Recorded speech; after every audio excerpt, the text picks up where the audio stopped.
ওম সাইরাম, জয় জগন্নাথ। আশা করছি সবাই খুব ভালো আছেন, সুস্থ আছেন। আর আমার নতুন একটা ভিডিওতে আপনাদের সকলকে স্বাগত জানাই। আজকে রথযাত্রার দিন, আর কথাতেই আছে রথ টানলেই দুর্গা আসে। এই বছর রথযাত্রাটা একটু অন্যরকম কাটলো। মানে অন্য বছর পরিবারের সবার সঙ্গে থাকি। মানে অন্য বছর বলতে আগের বছর তো শ্বশুরবাড়িতে ছিলাম, তার আগের বছরগুলো মা বাবাদের সঙ্গে কাটিয়েছি। আর এ বছরটা সম্পূর্ণই একা কেটেছে। তো বাড়িতে নিজের মতো করে একটু পুজো করলাম, আর সেটাই আপনাদের সামনে আজকে তুলে ধরছি। যদিও আমার বাড়ির সামনেই ইস্কন আছে, কিন্তু অফিস থাকার জন্য ইস্কনে যাওয়া হবে না। উল্টো রথ পর্যন্ত তো এখন আছে, কোনো একদিন গিয়ে ঘুরে আসবো, কিন্তু রথযাত্রার দিন যেতে পারলাম না। তাই বাড়িতেই ছোট্ট করে পুজোর আয়োজন করেছিলাম। তো সকাল সকাল ঘুম থেকে উঠে পুজোর জন্য সব রেডি করে নিয়েছিলাম। মানে আগের দিনই আমি সব এনে রেখেছিলাম, কারণ সকালে তো মানে অফিস আছে সেহেতু সকালে আমার সব জোগাড়টা করা সম্ভব ছিল না।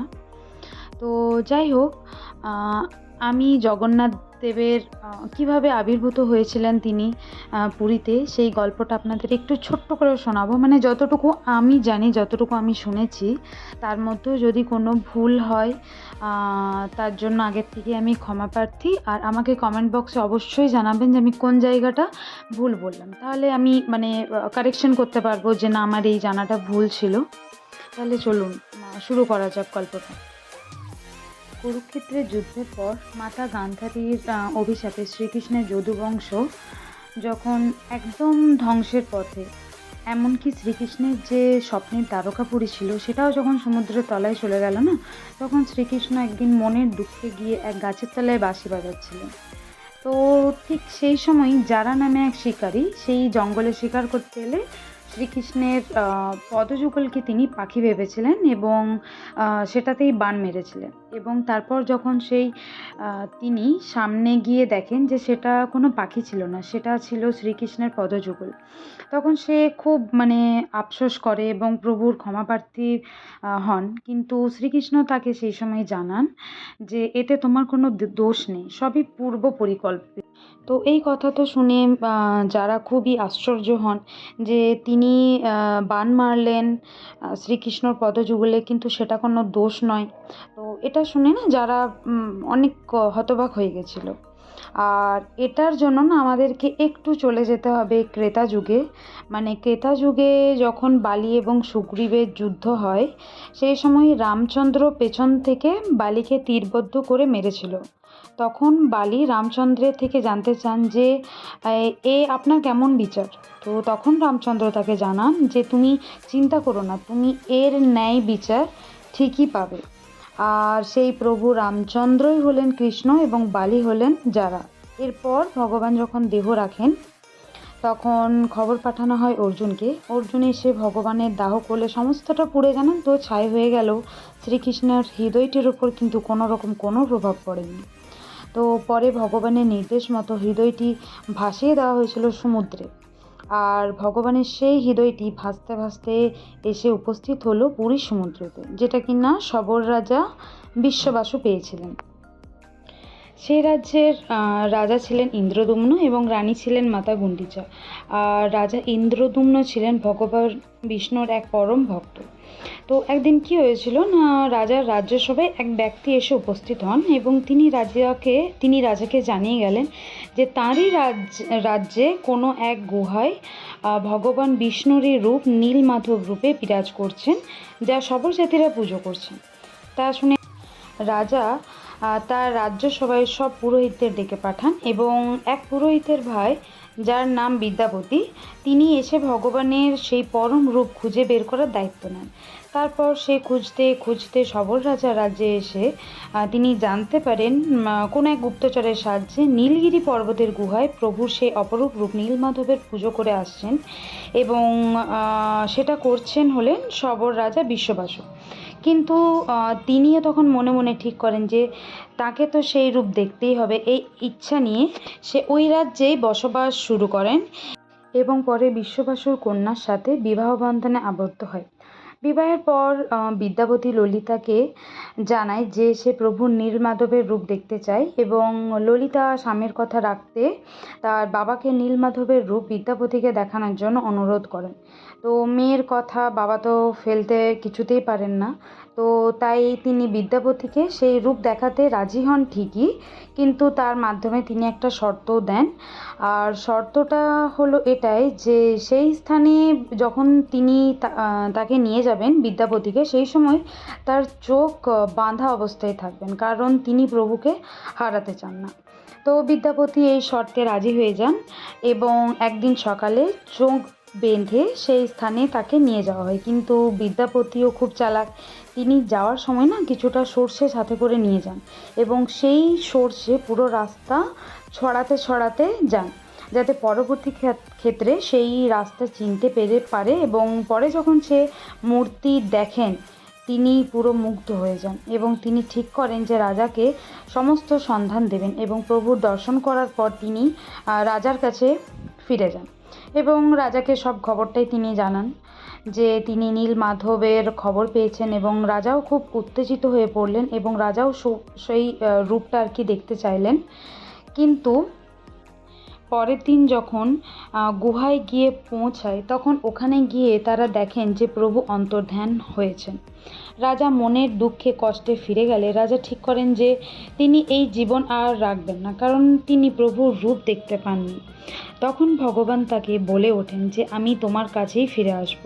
সমুদ্রের তটে 3টে কাঠ ভেসে আসবে, শঙ্খ, চক্র আর সর্প চিহ্ন থাকবে সেই 3টি কাঠের ওপর, এবং সেই কাঠে আমার নবরূপ নির্মিত হবে, যা তোমাদের মাধ্যমে হবে। তুমি সেখান থেকে কাঠ সোনার রথে করে নিয়ে আসবে, এবং সেই কাঠ দিয়ে তুমি আমার মূর্তি তৈরি করো, এবং আমি তোমার কাছেই পুজো নেব। এবং ভগবানের কথা মতো রাজা সেই কাঠ নির্দিষ্ট দিনে নির্দিষ্ট স্থানে এসে পৌঁছালে রাজা তা নিয়ে যাওয়ার জন্য সোনার রথ নিয়ে হাজির হন। এরপর রাজা সেই কাঠ 3টি নিয়ে যাওয়ার জন্য সৈন্য, হাতি, দলবল বেঁধে নিয়ে এসেও কিন্তু সেই কাঠ কিছুতেই তুলতে পারেনি। তখন রাজা আবার হতাশ হয়ে ফিরে গেলেন, এবং সেই রাত্রেই তিনি আবার স্বপ্নাদেশ পেলেন যে সবর রাজা বিশ্ববাসুকে একত্র হয়ে সেই কাঠ নিয়ে আসতে হবে। মানে রাজা এবং বিশ্ববাসু 2 জনকে একত্র হয়ে সেই কাঠ নিয়ে আসতে হবে, এবং সেই স্বপ্নাদেশ মতো সবর রাজা বিশ্ববাসুকে ডেকে পাঠান, এবং তাকে নিয়ে ধুমধাম করে সেই 3টি কাঠ নিয়ে এলেন নিজের গর্ভগৃহে। তো কাঠ তো নিয়ে আসা হলো, তারপর তো কাঠ মানে মূর্তি তৈরির কাজ শুরু করতে হবে। তো সেই জন্য তিনি যত সেরা কারিগর ছিলেন ভগবানের মূর্তি তৈরি নির্মাণের জন্য ডেকে পাঠালেন, কিন্তু সব নামি দামি কারিগর এসেও সেই কাঠ খণ্ডন করতে কিন্তু পারেননি। তো এই দেখে ভগবান স্বয়ং বিশ্বকর্মাকে ছদ্মবেশে পাঠালেন, এবং ভগবানের কথা মতো বিশ্বকর্মা সেই কাজ শুরু করলো, এবং বিশ্বকর্মা রাজার সামনে কিছু শর্ত তুলে ধরলো। তার মধ্যে যেটি প্রধান সেটি হলো যে এই মূর্তি যখন তৈরি হবে, মানে এই মূর্তিটা তৈরি করতে 21 দিন সময় লাগবে, কিন্তু এই সময়টার মধ্যে যে ঘরে তিনি মূর্তি তৈরি করবেন সেখানে কিন্তু কারোর প্রবেশ করা যাবে না, আর যদি কেউ ভুলবশত প্রবেশ করেনও সেক্ষেত্রে তিনি সেই সময়ই মূর্তির কাজ অসমাপ্ত রেখে সেখান থেকে চলে যাবেন। তো রাজা এই শর্ত মেনে নেন, আর বিশ্বকর্মা মূর্তি তৈরির কাজ শুরু করে দেন। এইভাবে দেখতে দেখতে 13টা দিন ঠিকই পেরিয়ে গেল, কিন্তু 14 দিনের দিন ঘর থেকে কোনো রকম সাড়া শব্দ না পেয়ে রানী গুন্ডিচা মানে খুবই বিচলিত হয়ে উঠলেন, এবং রানী গুন্ডিচা তৎক্ষণাৎ সেই খবর রাজার কানে দেন, এবং রাজাও এসে দেখেন যে সেই ঘর থেকে আর কোনো সাড়া শব্দ কিচ্ছু আর পাওয়া যাচ্ছিল না। আসলে এই 13 দিন যখন মানে মূর্তি নির্মাণের কাজ চলছিল তখন সবাই আওয়াজ পেয়েছিল, ঠিক আছে, কিন্তু 14 দিনের দিন থেকে কোনো আওয়াজ পাওয়া যাচ্ছিল না, যার কারণে সবাই বিচলিত হয়ে উঠেছিলেন যে কেন আওয়াজ পাওয়া যাচ্ছে না। তো যখন আওয়াজ পাওয়া যাচ্ছে না তখন রীতিমতো সবাই একটু ভয় পেয়ে গিয়েছিল যে কী হলো, হয় ভেতরে তাহলে যিনি মূর্তি নির্মাণ করছিলেন হয় তিনি মারা গেছেন, বা হয়তো খাবার টাবার মানে খাননি বা কিছু হবে, অজ্ঞান হয়ে হয়তো গেছেন।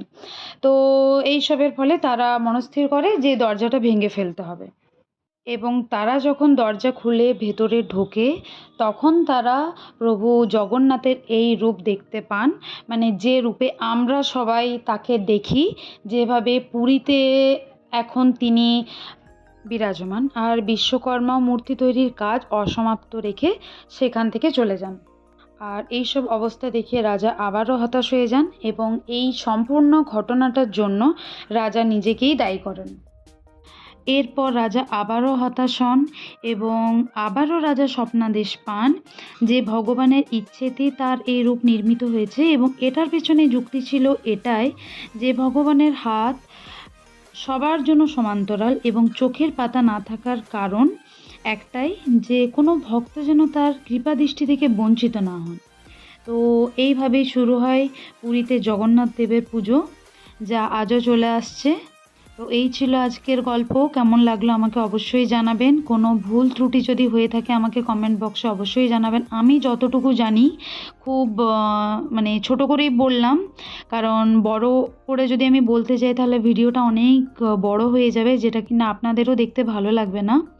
তো যার কারণে আমি খুব ছোটোর মধ্যেই ভিডিওটা শেষ করলাম। আর আপনাদের রথযাত্রা কেমন কাটলো আমাকে অবশ্যই কমেন্ট বক্সে জানাবেন।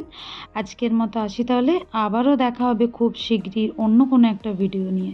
ততদিনে সুস্থ থাকবেন, ভালো থাকবেন, আর আমার যোগু দাদাকে কেমন লাগছে সেটাও আমাকে কমেন্ট বক্সে অবশ্যই জানাবেন। আজকের মতো আসি, টাটা।